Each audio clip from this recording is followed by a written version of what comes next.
Greetings and welcome to another edition of Between the Lines. I am your host, Karanja Jackson, and today on Word Focus we look at Mariashoni ward here in Nakuru County, a ward that has been crippled and hit several times by cases of unrest among the people living in the ward. And in studio today we have Mheshimiwa Douglas Kipkurui Ayabei. Karibu sana bwana Mheshimiwa. Thank you.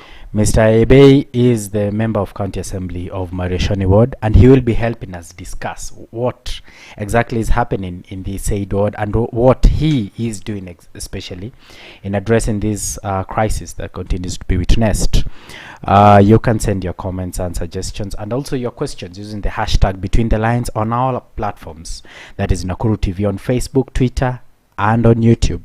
Mheshimiwa, karibu sana. Thank you. And thank you for finding time to come to our show. Thank you. Let us start from the beginning. Who is Mr. Molo? For those who are seeing you for the first time, and you've introduced yourself as Mheshimiwa, who are you? Like, apart from politics, who is you as a person? Yes. Well, as I've said, my name, as the way I said, Douglas Ayabei, and I'm a professional teacher. A career teacher for that matter. I'm a trained teacher with a degree in Bachelor's of Education and continuing student in Master's in Education Management. I have been I taught for quite some time, not many, around 10 years, and I became a teacher, senior teacher, deputy teacher, and finally a head teacher before I quit teaching to join politics. Where was this? It was in Mariashoni, and I started teaching in a school called, actually I taught in two schools. I taught in a school called Ayabei Primary School, and then I later was promoted in that school, became a senior teacher, and then became a deputy head teacher. Then I was now promoted to a head teacher in a school in the ward called Ndoswa Primary School. That's where I taught until I quit teaching. However, there was a time, a stint I taught at ECD Teachers College in Molo for a brief stint, but basically teaching has been my job. So I worked in Mariashoni. Yep. And what gave you the push? You are a first-time member of County Assembly. What gave you the push to tell the people of Mariashoni, now, look here, I am your teacher, I want to be your elected leader? Well, there are so many things which pushed me to politics, and one is basically to offer better leadership. And basically Mariashoni is a ward which has been marginalized for quite some time, many years, and the infrastructure in that place is not up to date. The schools are not up to date, and because that the ward was hived from the forest. Yes. So it is basically a new ward, and it was hived around 90s, 96, 97, thereabout. And now when it was hived from the forest, it is basically a new ward in the sense that there are no facilities, like the schools, like hospitals and roads, and there is no piped water, there is no electricity. So therefore, when I looked around it, and I thought we could do better in terms of provision of these services and advocating for the issues affecting the people there. And Mariashoni, because it is predominantly known for the indigenous Ogiek community, but other than the Ogiek, there are other small communities from the larger Kalenjin tribe, the sub-tribes of the Kalenjin community still there. But because of that, there has been lack of development, and actually that's what gave me the push to think maybe I can give more. I can add my voice. I can add my expertise in management in terms of trying to uplift the standards of the ward. So basically, that is what gave me the trust to want to plunge into politics, and not really politics, but leadership at another level. Leadership at another level. 3 years later, yes, You've talked about access to water, you've talked about access to roads, and better leadership in itself. How would you rate yourself 3 years later? Well, there are things which I would have done differently, but I'm happy there are things which went on as planned. You see, everything has got its own setbacks, it has got its own challenges, and leadership, especially political leadership, also comes with its own challenges. And you see, 3 years down the line, you said Jeff, eh? Jackson. You see, Jackson, 3 years down the line, there are things which I am proud of in my leadership. There are things I would have wished to be done differently. What has really affected us mostly is one, there are things beyond us, and they deal with the disbursement of funds by the executive and that kind of thing. And majorly also the issue of insecurity. We have had almost 2-3 major clashes and skirmishes in our ward. This has disrupted my program as the area MCA. Instead of concentrating with the delivering of the service, you divert now to maybe concentrating on bringing the people together. That one drags people behind, it drags your programs behind. But on average, I think we are past 60% of what we intended to do. That is a B. We are going Call back it a to B, yeah. yeah, that's a B. Yeah. And we will be coming to that shortly. Now let us look at the clashes. You've mentioned you've had 3 major clashes in the ward. People have been evicted. There are some that have lost their lives. What is the root cause of the clashes being witnessed in your ward? Jackson, you see, Mariashoni, as I had told you earlier, is predominantly known to be inhabited by the minority Ogiek. And you see, some of these skirmishes has occurred because of maybe lack of education, call it civic education on some of the issues, and majorly it is because of land. I can categorically say it. The land issue in Mariashoni has actually caused all these issues, and I squarely blame the government, because some of the issues on land and historical injustices on the predominantly minority group of Ogiek has precipitated some of the chaos. Jackson, historically, I may take you a little bit back. When Mariashoni was hived from the forest, it was basically to settle communities, the Ogiek community, who are living in the forest. Number 2, there were other communities where the government took up their land for purposes of public utility somewhere else, and they were transported and given land there. So in the same time the Ogiek were being settled, in the same way these other communities were brought in. I'll tell you an instance where the former President Moi took people from Chimasusu Dam, where there was the government master plan to expand the dam. So some people were automatically going to be displaced. These guys were taken from that place. They were given land in Mariashoni. There is also some places around Mariashoni, Baringo, where people were displaced to create an airstrip. You see the border between Pokot and the Tugen, which was been having the cattle string. The government saw it fit to build an airstrip there. And to expand this airstrip for security surveillance, some people were displaced, and they were given land there. Now, when this process was continuing, rogue government officers took advantage to give themselves maybe land which they didn't need, and it led to displacement of the Ogiek from where they were living. And there was whole disruption of their livelihood, because they were being displaced, maybe to create a vast land for a big man, something like that. So they were told, move from here, you are given land here. Then the Ogiek felt what the government was doing was not fair to them. Now they went to court. When they went to court in 1997,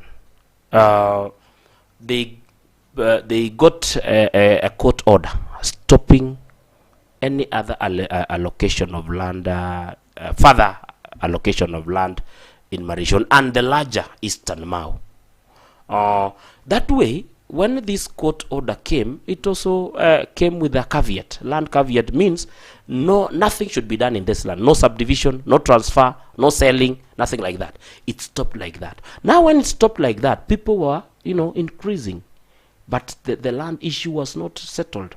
And subsequent governments have never dealt with that. The Ogiek have been in court for the last 24 years.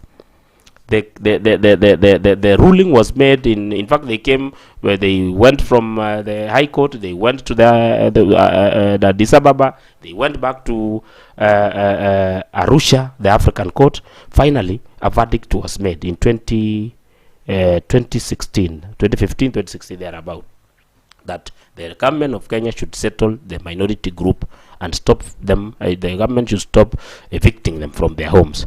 That implementation of that court ruling has been pending, and subsequent government has not really come out to deal with this land issue. And Jackson, the way land is emotive. Very emotive. And now when the government has not dealt with this, it has actually remained to be a hot potato, if I may call it. Nobody wants to touch it. They just leave it the way it is, the status quo. People are selling themselves land in a local kienyeji way because there is no, you can't access land records of Mariashoni and the larger Eastern Mau in the lands registry because of this court injunction. That way has actually built some kind of silent explosion in the making, where people are selling themselves land in a very informal way. You sell land, some of them have even sold land, and in this way some unscrupulous people have gone to River Road, got titles. So every other time, especially during January when there is this preparation for planting, you see people emerging with titles. They say, we are looking for our land. They don't live there, they are strangers, you don't know them. They just come to somebody's land and say, hey, this is my land, get out. What do you expect the person who is living there to do? Basically, all these clashes have surrounded there, and the government, because has refused to deal with this thing, has actually left the people vulnerable, and that's why people will keep on fighting with each other. But I'm happy today, at least there is some progress being made by government. What? And it's good you mentioned that the clashes witnessed in this area especially have hindered your development agenda in the region. What have you done as an individual in trying to address the issue about the clashes? The government aside, you as the leader on the ground. Well, Jackson, addressing clashes is not an instant cup of tea. Addressing issues which have been affecting people for 2 decades is not easy. It's deep entrenched. It is deep entrenched, and it goes beyond me as a leader. Well, I may take the front as a leader, but it has everything to do with integrating the values and the issues in our people, making them to know that, you see, when for example an Ogiek is told, you see, the reason why you don't have land is because of Jackson from this other tribe. These are children who were born the other day. They were born when these issues were there. They might not know what happened 20 years ago, 24 years ago. They will tend to believe, maybe the reason why I don't have land is because you have this land here. The reason why Ogiek don't have land is because the Kipsigis are here. The reason why these people don't have this is because the Tugans who were brought up from Baringo by the former government. So you see, all these issues are issues which we need to deal with it progressively, and it is holistic. I might not be able to do it myself alone.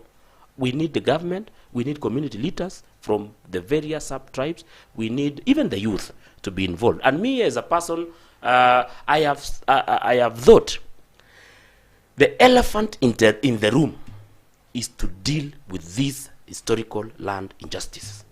Let the government come out squarely, and because you see, even if we deal with them maybe organizing peace meetings, which we have been doing, meeting the leaders, without actually going to the underbelly of this problem, we'll be doing cosmetic And that's why every other time they've been recurring, because when they recur, we call peace meeting for elders, for youth. You say it's okay. You see, you have even seen the RC going there several times, telling people to make declarations, and people have made declarations. But 2-3 months down the line, clashes erupt. It's because these declarations, this cosmetic kind of dealing with this issue is not helping. We need to bite the bullet and say, you see, the government made some messes, and it is time these messes to be corrected. Because the court ruling said the Ogiek should be given land. Let them be given land the way the court said. Because other communities also equally lost their land to government, let the government settle them fully, give them titles, and remove the land caveat there. So that if today Jackson and Ayabei, this is your land, this is my land, I have my title, you have your title, this is the community land for Ogiek, believe me, that is when now people will have seen that true justice will have been done to them, and they will be peaceful. After all, these people have been married to each other, they are relatives, they are neighbors, but because of this perceived land issue is where this issue of clashes normally erupt. So I believe what the government is doing today, what is going on there, I believe it is going to sort out this mess once and for all, I believe. Impressive. And we all hope that we get to an amicable solution to all this. Bwana Mheshimiwa, you sit and you chair the committee on early childhood education and vocational training at the county assembly. And we're witnessing right now in the education sector a back and forth between the ministry and the government and the teachers and the parents on when we should resume school. There was a time the government had said that we are going to resume schools in September. Then the president came and said, no, we will have to wait when all stakeholders have sat down. Okay. Then early this week, the cabinet secretary made a declaration that come Monday, grade 4, class 8 and form 4 students will resume, will go back to school all over the country. And there has been an outcry, especially from the parents, saying that the crisis of the pandemic has actually put them in a situation where they're not even able to send their children back to school. What is your take as a leader?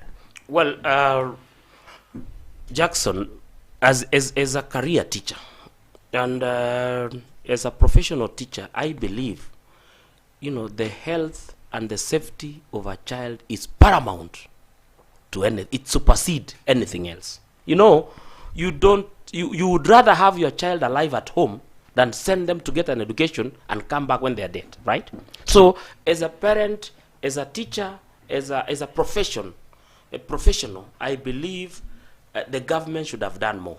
And I want to say this as start first of all that on our county government.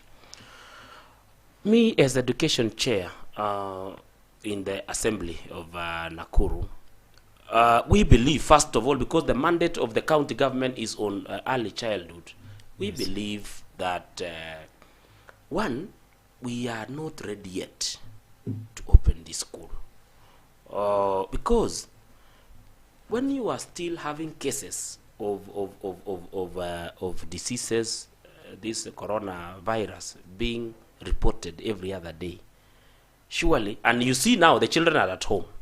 What happens now when you bring all these children back to school? They are coming from different homes. They're interacting with their parents.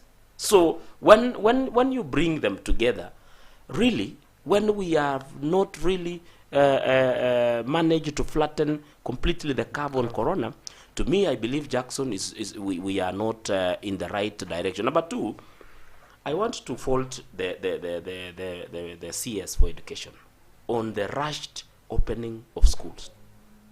Jackson, you see, when you say you open Form 4, Class 8, and maybe Grade 4,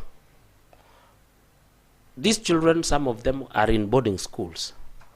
A child will come from Mombasa, another one will come from Garissa, another one from Nakuru, another one from where they converge in a certain school. How sure are you that where these children are coming from, were safe? Number two, what happens in a scenario where we might have 2-3 children getting sick, and then you see the way we have been told this corona thing is very infectious. You know, the probability of massive infection in school is very high. So to me, I think on the issue of preparedness, we are not yet there. We should have taken caution. And what is the rush of opening the 3 classes? Maybe from 4, first of all, and class 8, then we wait. Or they could have said, because they have opened the colleges, the final year students, let us first of all wait to see how the scenario will be. Because, you know, when you open all this at once, from 4, class 8, grade 4 colleges, what precautionary measures do we have to make sure that we arrest any crop of this disease or any surgeons of these diseases, especially in our county, where we have seen there is a rise of this disease? So to me, I think we are not ready yet, because our schools don't have the capacity maybe to implement the health regulations, the guidelines which have been passed by the Ministry of Education. I believe all of them. In my school where I come, my village school in Ayabei Primary School, that school, you know, because of the poor infrastructure, there are schools in like Mariashoni Primary School, Mariashoni Secondary School, where they have been hosting people displaced from their homes. I don't know whether the government considers such isolated cases. What will happen? These schools have been used by people as homes, or as IDP camps, or people who are displaced have been using as their homes. Are there measures to ensure that when the children come, their safety is guaranteed? So Jackson, to me, I think the government rushed. Number two, and most importantly, what will happen to the parents who may not be able to meet their financial obligation of these children? You will find a parent who has a child in final year in university. The same parent has a child in Form 4. The same parent has a child in class 8. We might have a coincidence like that. We have been going through a very difficult financial time for parents all over the country. Some have lost a job, some have closed their businesses. Now, what is the government doing to ensure that the parents now are able to cater for these children? What happens to the school fees? Are the parents allowed to send their children to school without school fees? What of the private schools? Because the parents may be having children in private school. What happens if they are not able to raise the school fees? Are the children going to be sent home again? So you see, I think the government should have done more. They should have put in place measures to ensure that when actually we say the children are ready to go to school, everybody is ready. From the school, to the teachers, to the government, to the parents, to the institution where the children are going to learn. So to me, more should have been done. And then again, lastly, the CS announced that he announced on Monday. Is it Monday or Tuesday? Yes. Thereabout that. Actually, it was on Tuesday that the school will be open on Monday.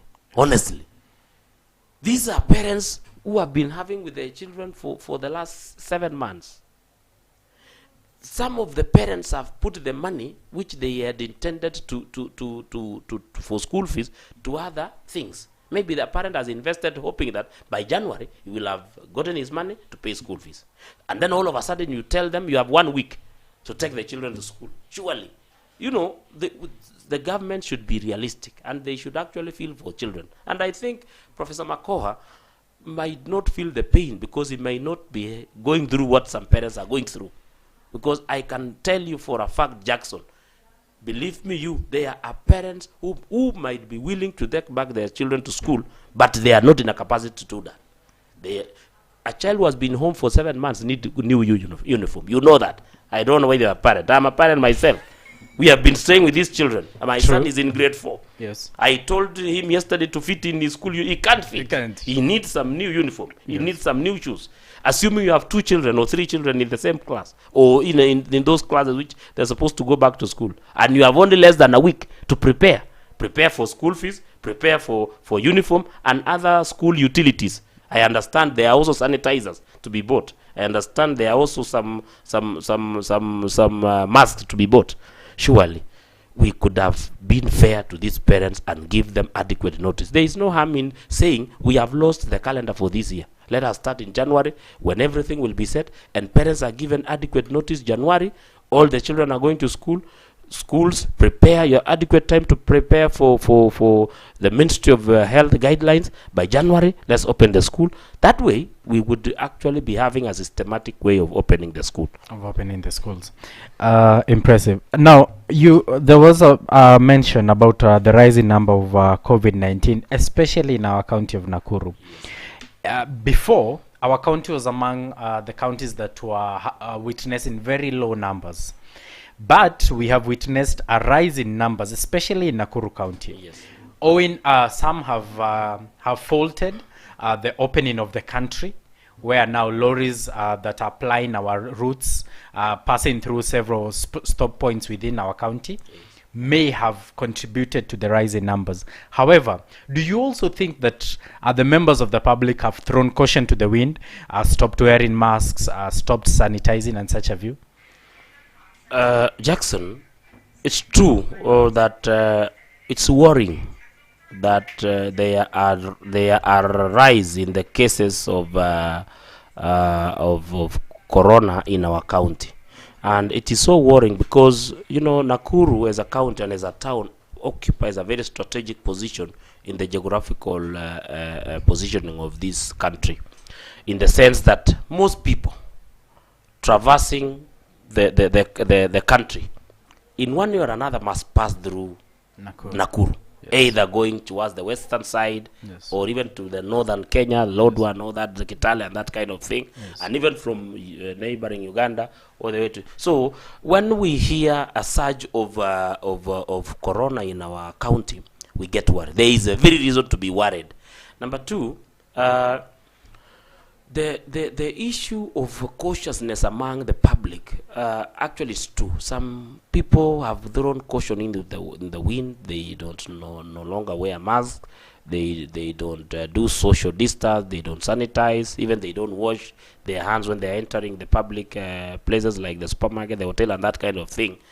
But also, I want to also understand the public. You see, I think us as leaders, and government also has to blame in some way, in one way or another, because see, when you start hearing that billions were stolen which were meant for corona, people will start thinking, oh, maybe there was no corona after all. And when you start hearing that there is this scandal and that scandal to the public, they might actually think it was all hoax. Number two, but most importantly also, there is this issue of public rallies. You see, us as leaders also, we have shown these people that, there is no need to be cautious. We have all over again, the public rallies have come with a bang. And people are having political rallies, massive rallies, roadside campaigns. We have road shows, kind of campaigns. All these. If you are a member of the public, you might tend to think, and some of us leaders, when we are in those campaigns and those road shows and all that kind of thing, we don't wear masks, we don't sanitize, we don't do social distance, we don't do any. What do you expect the public to do? So I think also, I want to take responsibility and also blame us as leaders. We are bad example in fight against the COVID-19 to our people, because we are the first one to break the Ministry of Health guideline. Yes. And you see, when the leader is breaking the rules, what moral standard do you have to tell the public to do the same? So you can't tell them what you yourself can't do. So as a leader, I think also there is a place in which as leaders we have failed. The government has also failed, especially when you hear scandals about funds which are meant for COVID and that kind of. It sends a very, very wrong message to the public. And I'm not surprised. The cases are rising. And I'm afraid we may also have a second wave of infection, massive infections, God forbid. But if this is the trend we are going to continue, I am afraid. And that is why I am more afraid when we have such kind of thing. And then again, we are opening the schools. You see now, that one is making us as parents to be very, very afraid. So I think there is more to be done. More to be done. More to be done. Thank you very much. The show is Between the Lines. I am your host, Karanja Jackson. In studio today, we have Mheshimiwa Douglas Ayabei, member of County Assembly of Mariashoni Ward.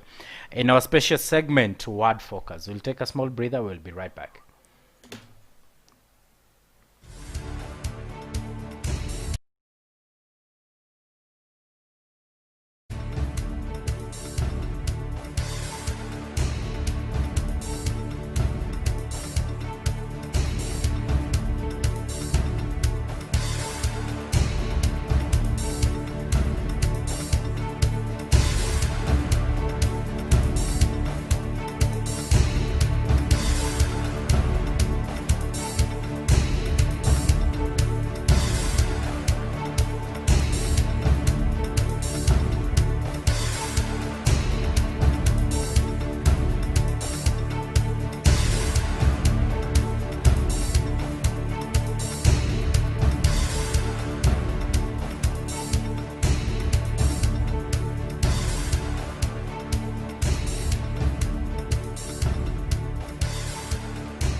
Welcome back. The show is Between the Lines. I am your host, Karanja Jackson.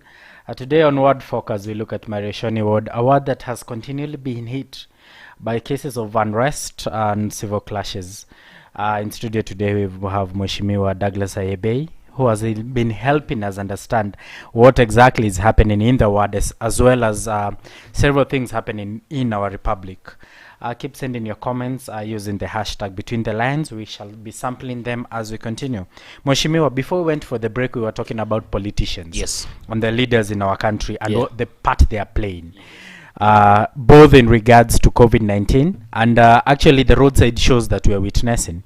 Now, Mheshimiwa, there have been utterances made by several politicians, and a month ago we had a very heated time where several members of parliament had utterances aimed at the president, some at the deputy president, and actually others at several communities. We were here in 2007.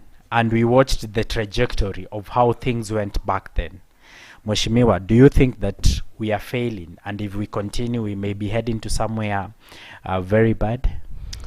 Jackson, you have pointed out a very important thing, especially on what is going on in this country of late. And first of all, there was this, we started with the people saying, let us respect the president. The other say, let us respect the deputy president. And it was taking, it was dividing members of public on those lines. And then it came Kieleweke, then came Tanga, and that kind of narrative. To me, Jackson, I think respect to the president is not a request. It is an obligation. And to this case, I believe it is, when we talk about respect the presidency, we're talking about the president himself and the deputy president, because they consist of the presidency as enshrined in the constitution. And as I was saying, it is not a request. We are obligated to respect the presidency as citizens of this country. And the issue of members or leaders telling people to respect the president, respect the deputy president, to me, I think it is neither here nor there. It is a civic duty for every citizen of this country to respect the institution of the presidency.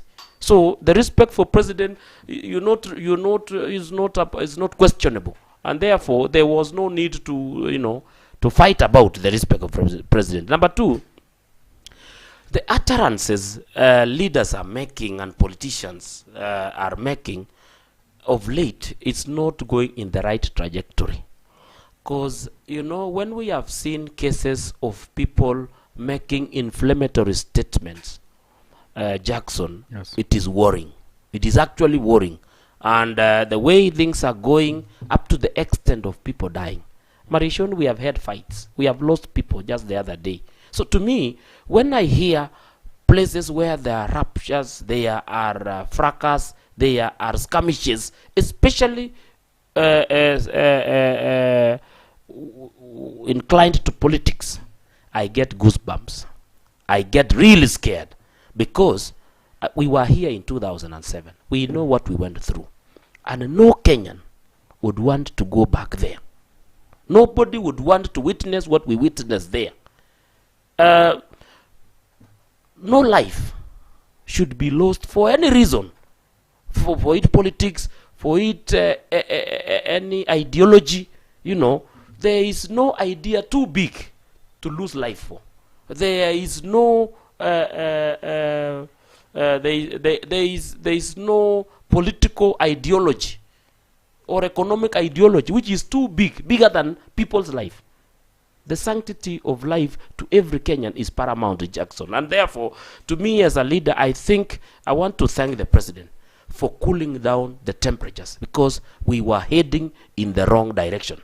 Because we were having camps, political camps, where there are others who are using state machinery to look like they are suppressing the other wing.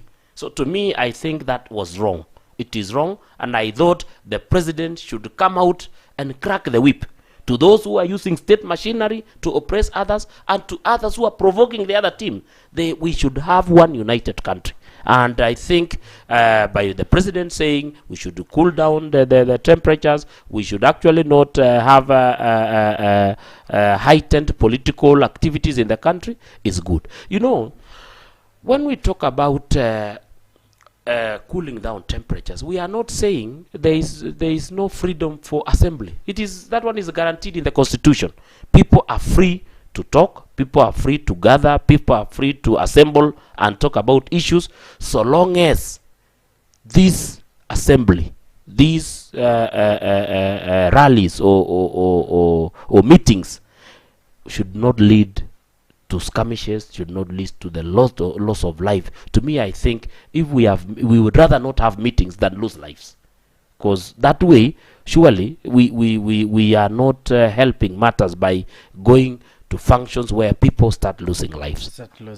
And actually here also in journalism, we normally have an unwritten code that says no story is worth your life. It's not worth you losing your life for something. Exactly. So let us sample a few comments on our page. We have Stanley Tailwater Moiben, who is watching and is happy to see you here. He says that, let me first congratulate Honorable Mheshimiwa for his tremendous efforts of instilling peace in the region. He has a question.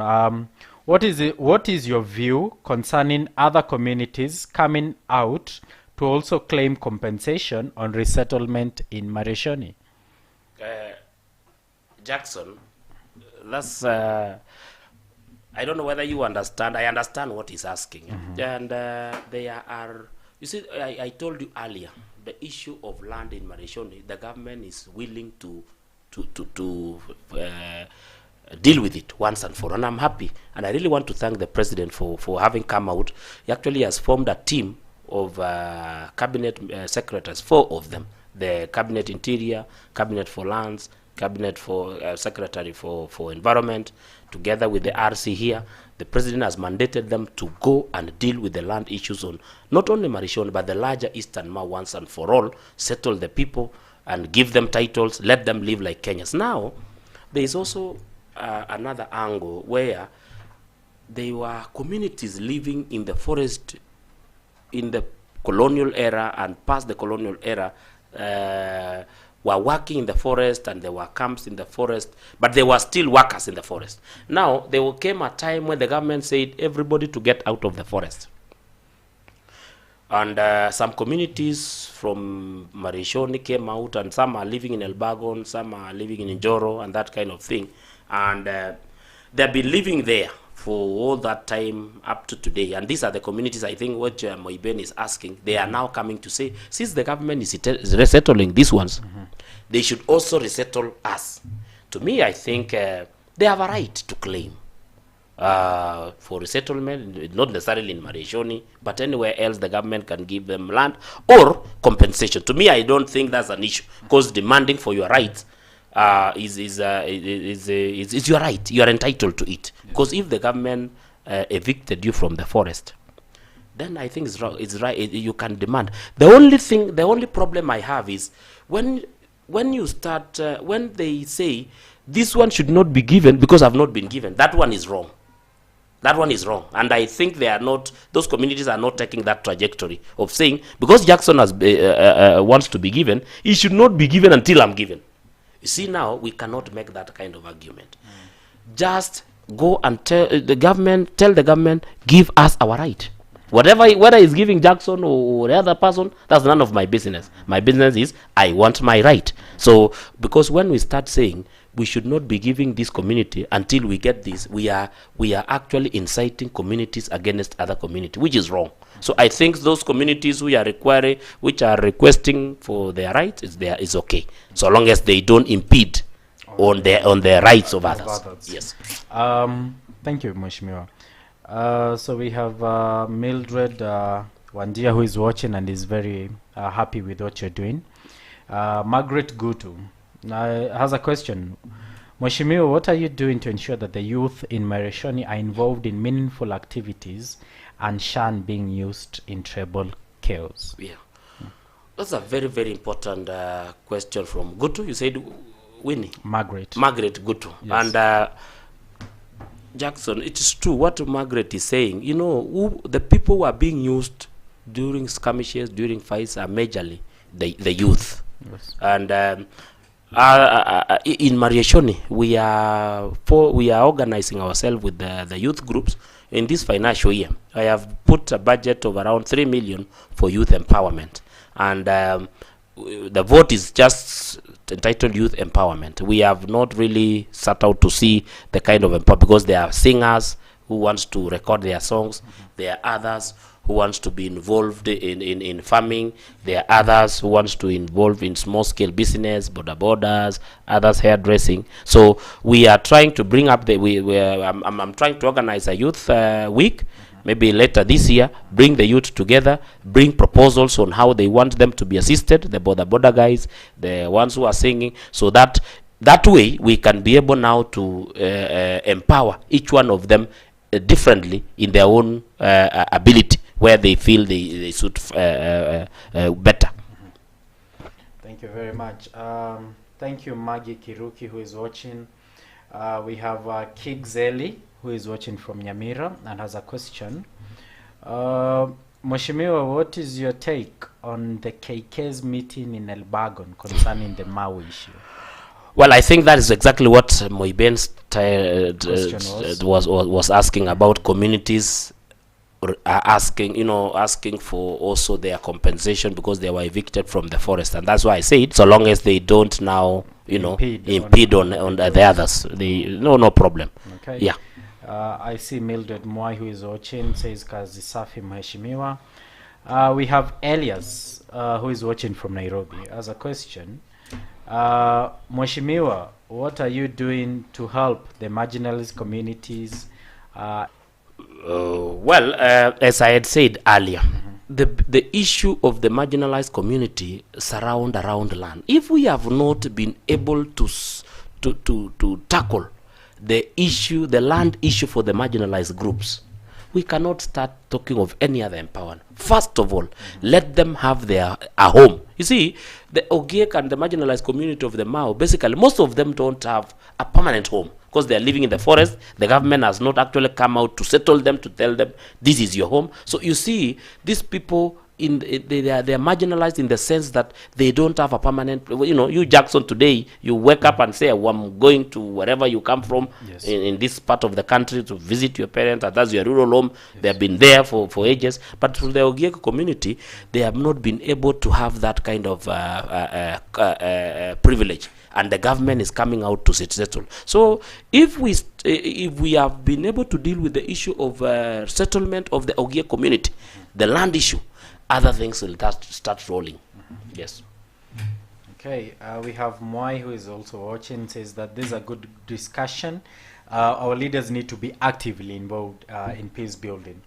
Elias says take water. We want to discourage people from going to the river, because eventually I want people to start planting trees along the riverine, along the riparian land in the river, and that way it's to bring water through the pipe. There is one running through Kiplenmui Primary School going all the way to Ndoswa. We also have a borehole in a place called Oinoptich, which we have dug, and there is a tank which is being constructed. That borehole will take the water to the tank, and then we will start supplying to the people down there, so that it discourage them from going to the river. Yesterday, I took a contractor who is going to drill a borehole at a place called Mariashoni Primary School, and then it will. There is also a tank which is going to be constructed because Mariashoni Secondary School is a little on a higher ground. We are drilling Mariashoni Primary School, but pump the water to the secondary, then supply to the secondary and primary and the neighboring communities in the secondary. So that way we will be able to have to maybe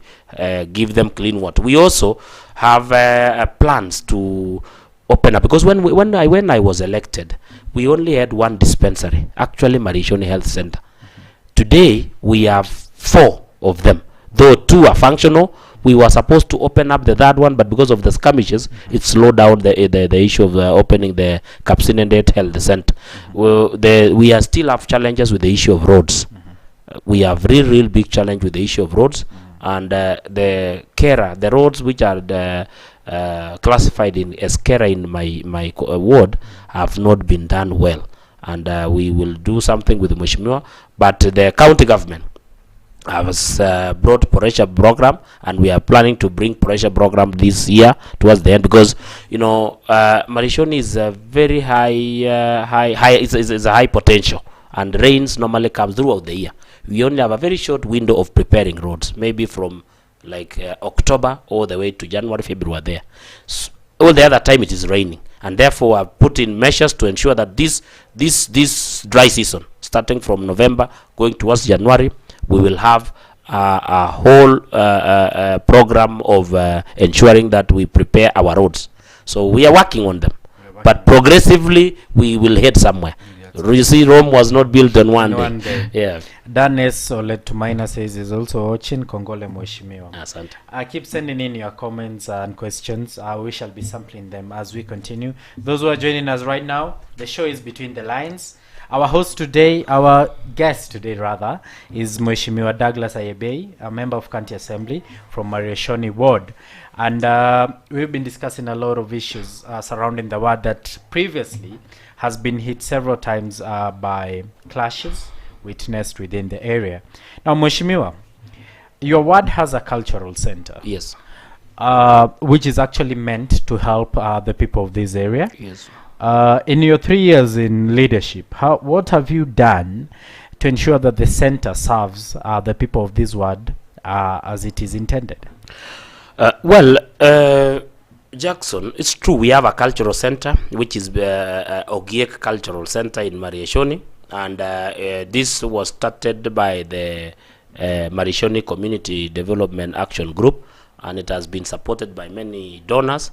The big challenge we have had with this center is all about land. You see, we can't make any development in Mariashoni, especially using government funds, or maybe allocating money to extend or expand the land, because the land issue.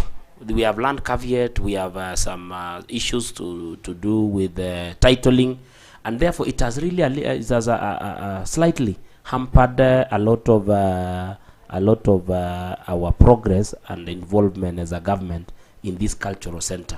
But going forward, we want to revolutionize that center, put more money. I wish this issue of land can be sorted out so that the center can have its own title. Once it have its own title, now we can be able now to ensure that the money which is being channeled there, it is going to the center, and we can be able now to maybe to transform the center and in terms of leadership, in terms of capacity, in terms of infrastructure. But I believe going forward, the government can be able to give some more. But because of the issue of land, the cultural center doesn't have a title deed. So it is managed more of by the community, and the government cannot be able to channel these funds well on them. But on terms of advocacy, we have had programs from outsiders. We have encouraged funders from outside to come and partner with the community there, so that they can showcase what the Ogiek. You know, maybe you have never seen a typical Ogiek yourself. So you should come and the cultural center and see. And so we encourage you to come. But even partner, we, the local tourists. the local tourists. Okay. Thank you. So GOAT FM is found in Mariashoni Ward. Yes. Do you think that the local that local radio station can do better in helping even address the issue of clashes, as well as benefiting the people of this area? Yes, definitely. I've been in GOAT FM several times, and it is a community radio.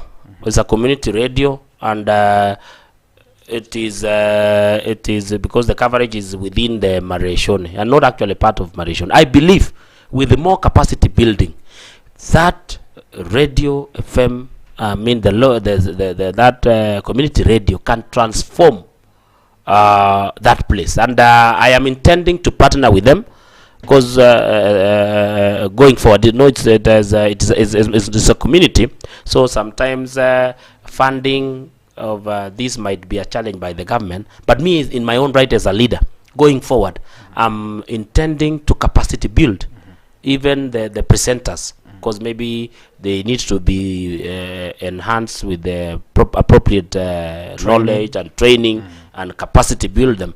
the presenters and the workers there to ensure that they cover a wide area. You see, I have seen them predominantly covering issues to do with Ogiek alone. Maybe we need to diversify, to have time for, because it's a community radio, we should slot in time for maybe Ogiek issues, but also bring in other issues. That way, Jackson, we can be able to integrate communities living there. But if it is predominantly one tribe, it might not bring out the intended purpose. But it has the capacity. It's actually having the capacity to transform that place and bring to work with the management of that community radio to enable it to expand its capacity to reach to more people in the world and bring inclusivity in terms of even what the programs they do. We can even do Ogiek, do Kisi, do Kikuyu, do that kind of thing to bring integration in the area. In the area. Another question from Women in Action. How is Mheshimiwa, how are working with the two nominated leaders from your area, that is Senator Pregei and Mheshimiwa Lisengo, to push for the challenges, in addressing the challenges of the people of Mariashoni? Let's start with, are you working with them? Definitely. By the way, Prengei, we are neighbors, and I knew Prengei. We have been friends and buddies long before even he joined the politics as a nominated senator. So our working relationship is very good on a personal level, and I think maybe because he comes. Maybe let me talk about Prengei, Lesingo, and even Benazir. The three of them, they all come from my ward. Actually, I am the one who championed for nomination of some of them when I got elected, because I felt I don't come from the Ogiek community, but I felt the Ogiek community should have a stake in leadership of Mariashoni, and I pushed for some of them to be nominated, and I'm happy that they are there. So we work with them. Maybe the only problem is that I champion for the interest of almost all the communities living there. Ogiek, the Kipsigis, the Tugans, the Kisis, the Kikuyus, the other tribes, we live there. Because I am, I am inclined and I'm obligated to champion for the interest of all of them. Them, because they are nominated to specifically spearhead minority group issues. That's where now, because they are more inclined to issues to do with Ogiek themselves, and that's why they were nominated anyway. So that's the only difference. But on a general view, we work with them very, very closely. We are friends and we are colleagues, and we consult on many issues, especially for the nominated MCAs. There are things I would want them to give their input. Identification of some of the projects. I don't have monopoly of knowledge of how a project should be put or where some of the projects should be put. I sometimes like consulting them on some of the issues of projects. So generally we work with them very, very well, and we would want to work even better going forward. And I think that will be for the betterment of the ward and the county at large. Yes, sure. As we wrap up, Mheshimiwa, it was just a few months, I think actually it's a month ago, we commemorated 10 years of the Constitution of Kenya that was promulgated back in 2010. Yes. So maybe quick questions. How did you vote? Did you vote for yes, new constitution, or no? I'll be very honest, Jackson. Yes.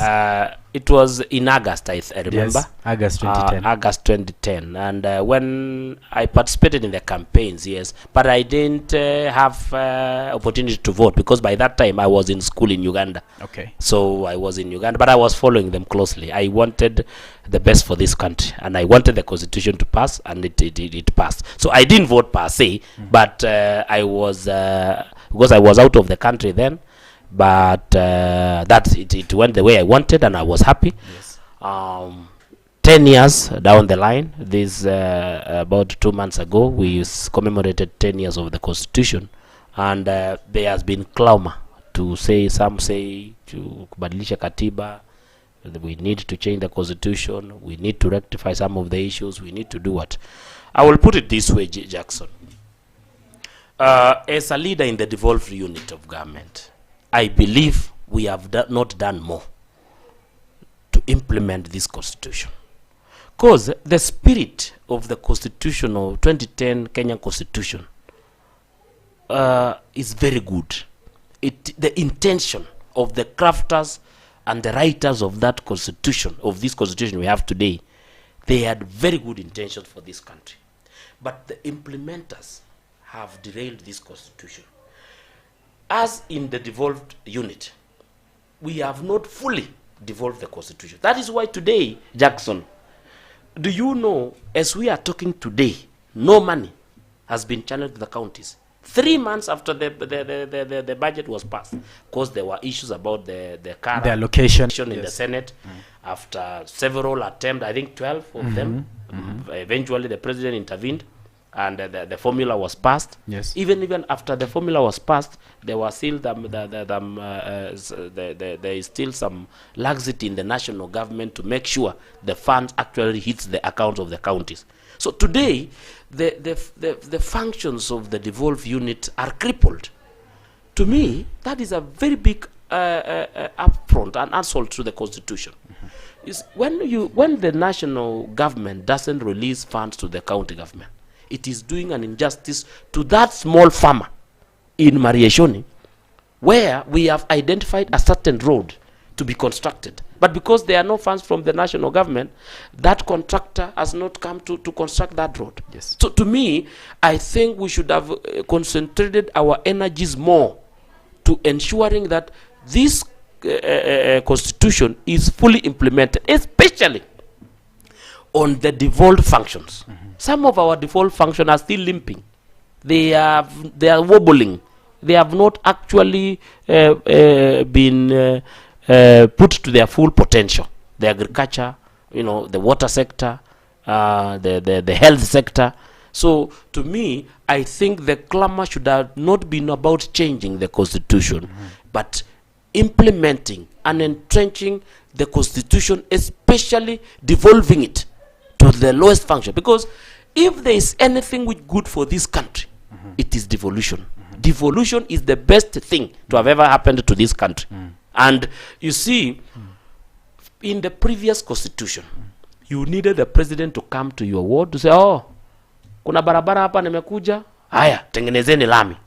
Or a big man to come to identify a road. But today, the people have been given the power to identify their priorities, their development priorities, courtesy of this constitution. So to me, Jackson, I think the issue of we want to change this constitution, we want to do what should not have taken precedent. First of all, let us fully implement. Yes, there might be some 2-3 things which needs to be changed, but to me that is not a priority. It's not a priority should have been the implementation of the constitution, especially on the devolved functions. On the devolved functions. Yeah. Blessed Jay says that he concurs with you that we should have one united country.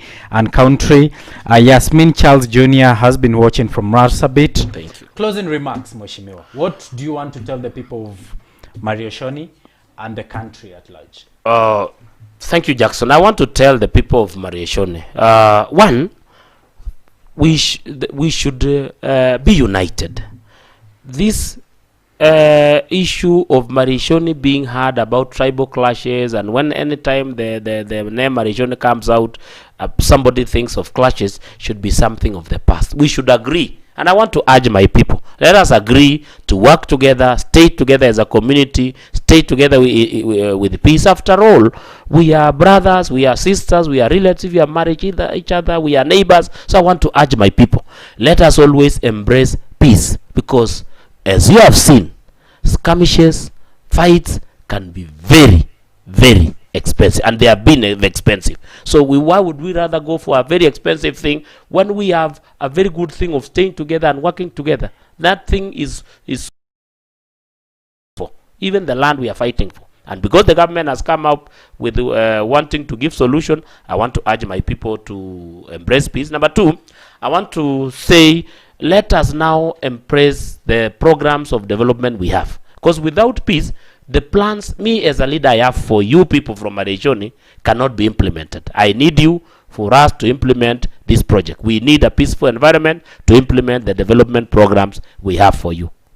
Thank you very much, Bwana Mheshimiwa, and thank you for finding time to come and share. Thank you. You're most welcome to come again as we continue this discussion, especially on the ward and the county at large. Thank you, Jackson. Thank you very much. Asante. Thank you, our viewers who have taken time to watch the stream and also comment on our different platforms. I see we have so many people that have been watching. Dubai, I see you, and thank you for watching. I have been your host, Karanja Jackson. The show has been Between the Lines, a ward focus where we've been looking at Mariashoni ward, a ward that has previously been hit by spate of clashes among the people living there. Until next time, stay safe.